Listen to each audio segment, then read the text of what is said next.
विकास, मानसिक विकास, संज्ञानात्मक विकास, भाषा व्यक्ति क्षमता के विकास के बारे में आप चर्चा करेंगे। आइए देखते हैं बाल विकास का संक्षिप्त परिचय। बाल विकास मानव में होने वाला परिवर्तन का क्रम है। पर गर्भाधारण से लेकर परिपक्वता अवस्था तक मानव की शारीरिक तथा मानसिक योग्यताओं तथा विशेषताओं में अनेक परिवर्तन समय समय पर होते रहते हैं, परंतु ये सभी परिवर्तन एक समान नहीं होते हैं। कार्ल सैनिक के अनुसार बाल विकास की 8 अवस्थाएं हैं। ये वेरी इंपॉर्टेंट है कि पूछा जा सकता है कि कार्ल सैनिक के अनुसार बाल विकास की कितनी अवस्थाएं हैं, तो 8 अवस्थाएं हैं। पहली अवस्था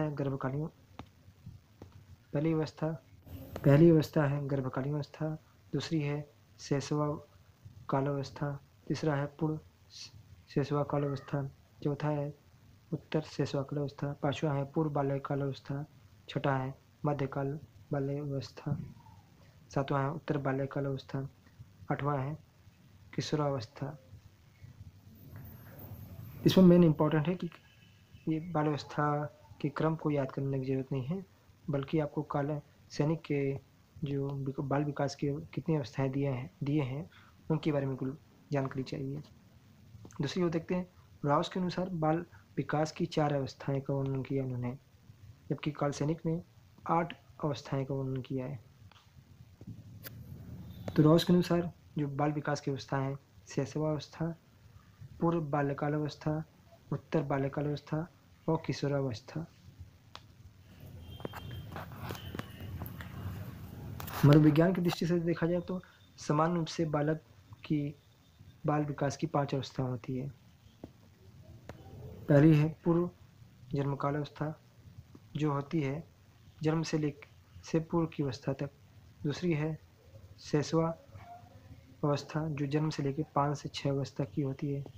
तीसरी है बाल्यावस्था, जो 5 या 6 वर्ष से लेकर 12 वर्ष तक की होती है। बाल्यावस्था को 2 भागों में बांटा गया है।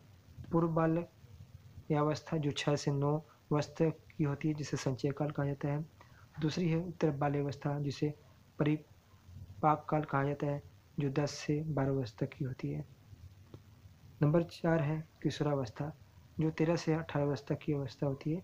इसको भी 2 भागों में बांटा गया है, पूर्व किशोरावस्था, उत्तर किशोरावस्था।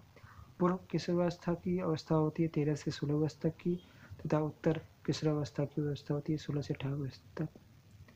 बात करें 5वीं अवस्था के बारे में, जो पूर्णावस्था है, जो 18 वर्ष से अधिक की अवस्था होती है।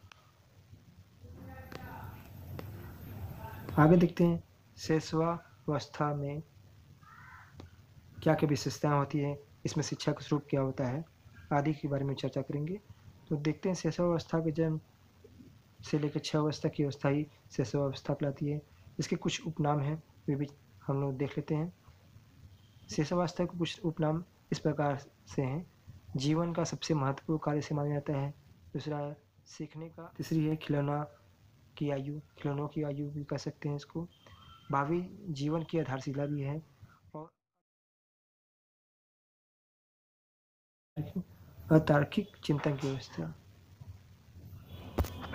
विकास के विभिन्न पहलुओं शारीरिक, मानसिक, संवेगात्मक, सामाजिक, वाक, भाषा आदि की दृष्टि से शैशवावस्था की कुछ विशेषताएं होती है। इनमें से कुछ निम्नलिखित हैं जो इस प्रकार हैं, इसकी चर्चा हम करेंगे। पहला है शारीरिक विकास में तीव्रता, दूसरा है मानसिक विकास में तीव्रता, तीसरा है सीखने की प्रक्रिया में तीव्रता, मूल प्रवृत्तियों की पर आधारित व्यवहार, पांचवा है दोहराने की प्रवृत्ति, छठा है अनुकरण द्वारा सीखने की प्रवृत्ति, सातवां है प्रत्याक्षात्मक अनुभव द्वारा सीखना, आठवां है संवेगों का प्रदर्शन, नौवां है आत्म प्रेम की भावना, दसवां नैतिक भावना का विकास, 11वां है सामाजिक भावना का भाव, 12वां है पर निर्भरता। ये 12 विशेषता हैं जो शैशवावस्था की विशेषता है। शैशवावस्था में शिक्षा का स्वरूप कैसा होता है, इस पर चर्चा करेंगे। पहला है शैशवावस्था में कहानी शिक्षण व विधि व खेल विधि द्वारा देना चाहिए। एक अध्यापक को शैशवावस्था में किसी शिशु को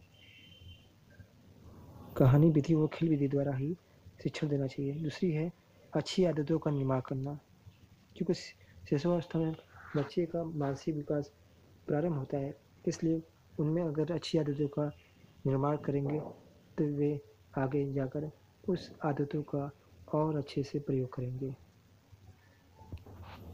तीसरा है ज्ञानेंद्रियों व कर्मेंद्रियों पर आधारित शिक्षा देना चाहिए। वातावरण की व्यवस्था करना, छोटे बच्चों जो शिशु अवस्था होती है उनको पढ़ाने के लिए एक शिक्षक को या विद्यालय को एक उत्तम वातावरण की व्यवस्था करना चाहिए, जिससे बच्चे का शारीरिक, मानसिक और सामाजिक विकास हो सके। पांचवा है करके सीखने पर ज़्यादा बल देना, इसकी चर्चा हमने अभी किया है। छठा है सामाजिक भावना का विकास करना। तो ये सारी चीज़ें शिशु अवस्था में शिक्षा का स्वरूप इस प्रकार से होना चाहिए।